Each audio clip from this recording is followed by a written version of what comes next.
มากินกระปุ่นนำซีนน้ำกันตอนเที่ยง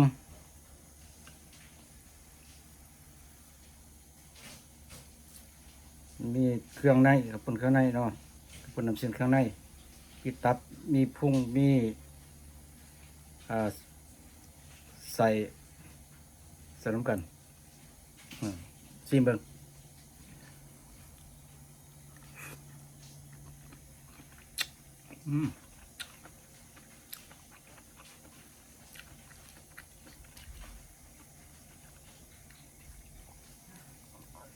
แซ่บแซ่บ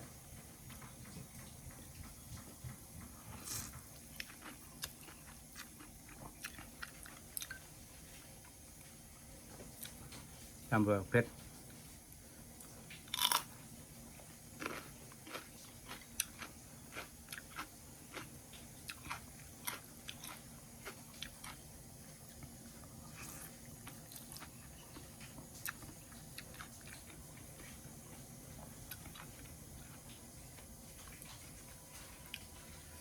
ถ้าบ่กินเผ็ดก็บ่แซ่บต้องกัดเผ็ดหน่อยหนึง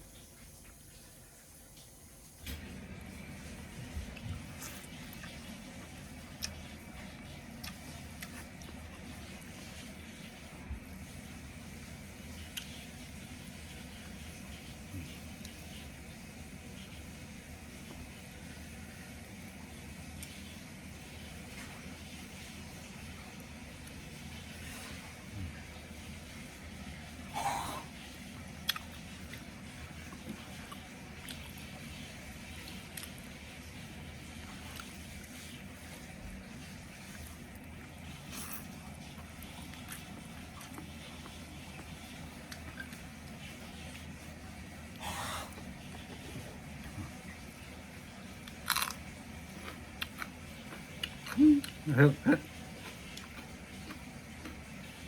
เผ็ดดี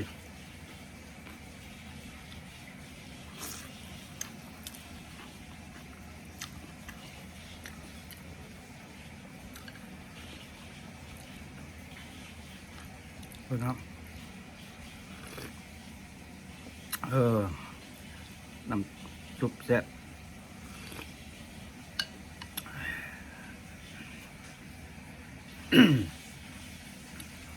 โอ้เผ็ดมันนี่แดดออกโอ้เผ็ด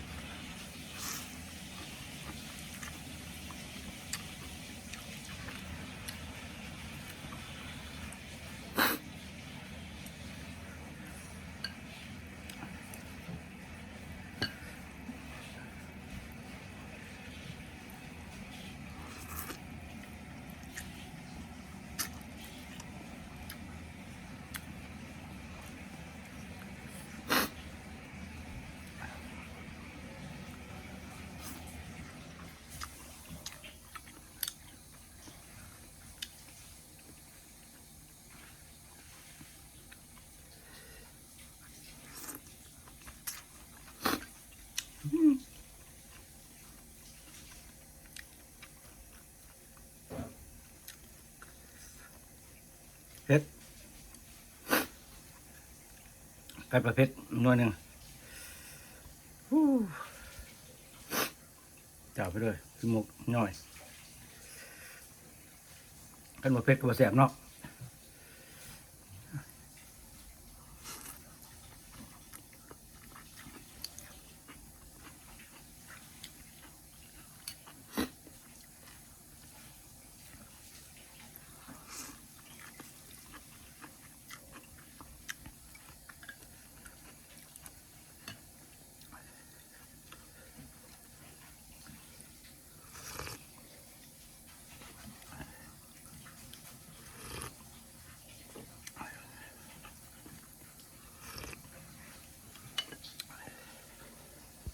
เผ็ดเผ็ด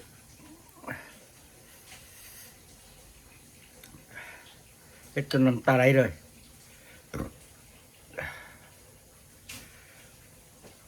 ปุ่นน้ำซีน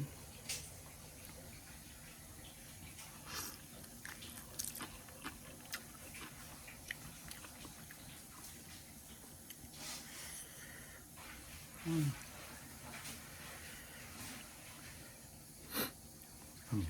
ุ่งหมู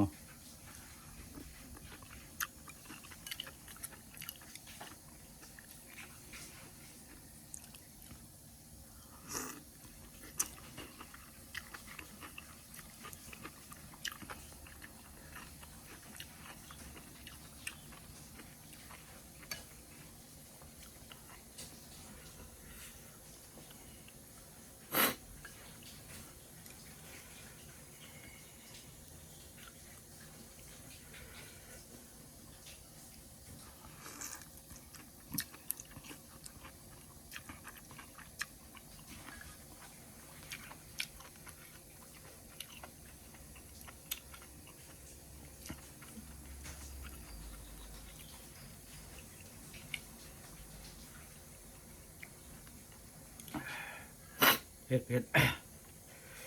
มากินกันโอ้บนน้ำสิ้นแซ่บเผ็ด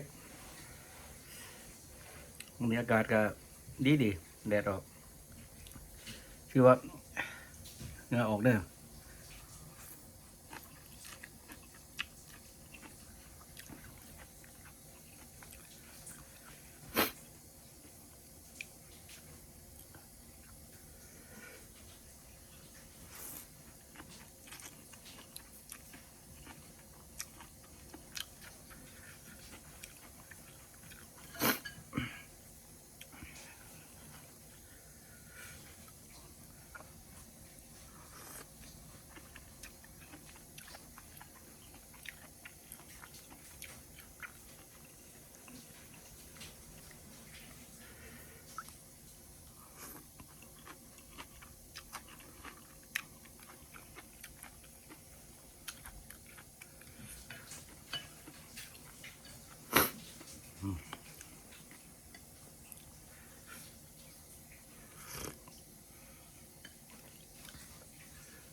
ครับผมครับ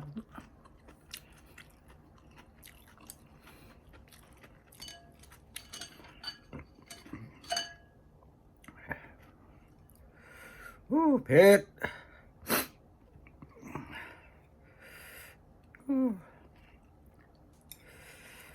กระปุ่นน้ำซีนเครื่องในหมูแซ่บ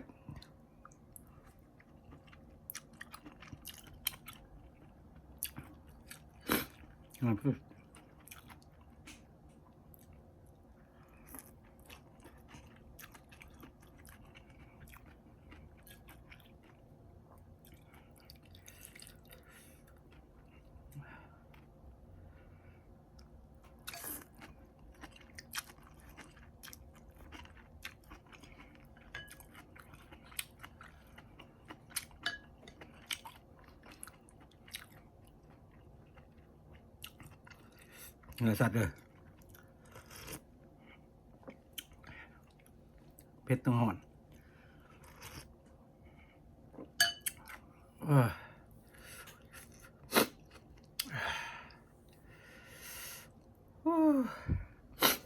เผ็ดเคร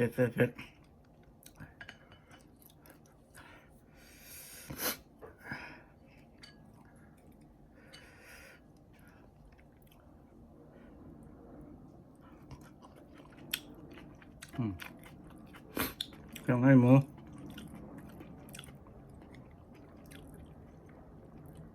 คือว่าแซ่บ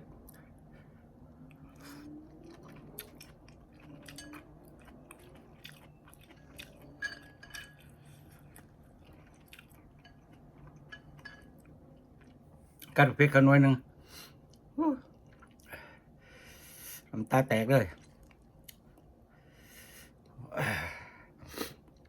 เอามาวันนี้ก็เอาไว้เพียงเท่านี้คลิปหน้าพอกันใหม่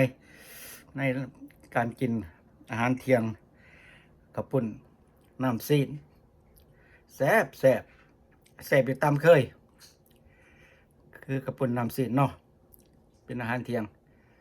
แต่ว่าเผ็ดสุดยอด น้ำตาจนไหลเอาคลิปนี้เอาไว้เพียงเท่านี้คลิปหน้าพอกันไหมก่อนจะจากกันไปกับกล่าวคำว่าสบายดี